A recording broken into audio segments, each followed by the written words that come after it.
Hey Hoopers, it's Deanne Love here, and I want to share with you a beautiful but really effective transition that you can use if you are taking your hoop from off your body to on your body. Now, I call this a horizontal isolation down or on, and you can actually find this on my workshop, my off-body workshop on hooplovers.tv. It's one of the 40 off-body moves that I share in that workshop, but we're going to run through it now because it's such a pretty move, and it's great for beginners and well beyond.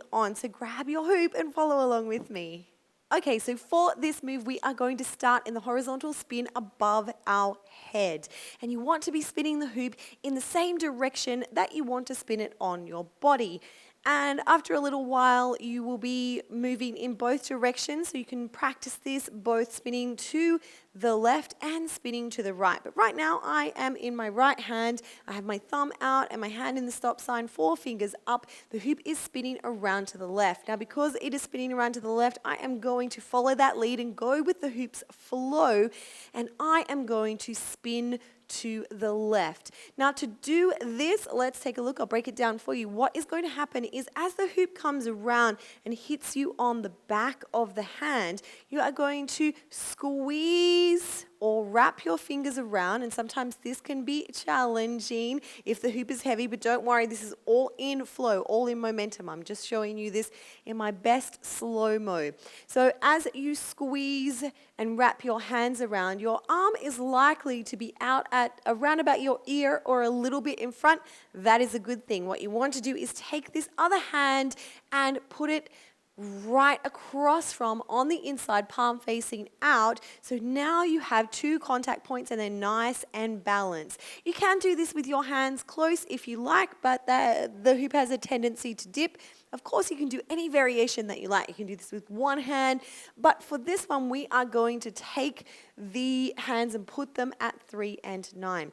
Now, what is going to happen is you are going to draw your elbows towards your body and bring the hoop down to around about waist height. But the beauty of this move comes in the spin or the sustained spin. So the hoop is going around to the left. I'm following that lead. I'm squeezing with my right hand, taking my left hand up.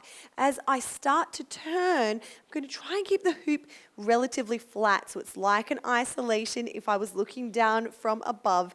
And if I keep the hoop nice and flat, draw my elbows in, continue to spin. When I get to the point where it's around about mid to lower back, or the point where you really like to waist hoop, you're going to draw your hands forward, push your hands forward, rev your hands to the outside so that you can push the hoop onto your waist. Now, if you are prone to getting dizzy, then you might like to just spin one time. So pick a point, look at that point, do a 360 turn and come back to it. But if you love a good sustained spin, then you can totally spin for as long as you like. So in the same direction as the hoop, squeeze one hand, 2 hands, draw the elbows in, continue to spin if it feels good for you, or one turn only, and right at that point where you like to waist hoop, push the hoop into the belly, and you have done a horizontal isolation down and onto the body. I see a lot of hoopers using this beautiful move, and if you find variations or you're feeling like you need a little bit of extra support, then you can always tag me on Instagram. I am Deanne Love XO, or Facebook, or leave me a little comment below, or let's just share the hoop love. I hope that you enjoyed this variation, and don't forget to check out my off-body workshop on hooplovers.tv. For endless hoopspiration, subscribe to this YouTube channel and meet me over at Instagram. I am Deanne Love XO. We can also hang out at hooplovers.tv.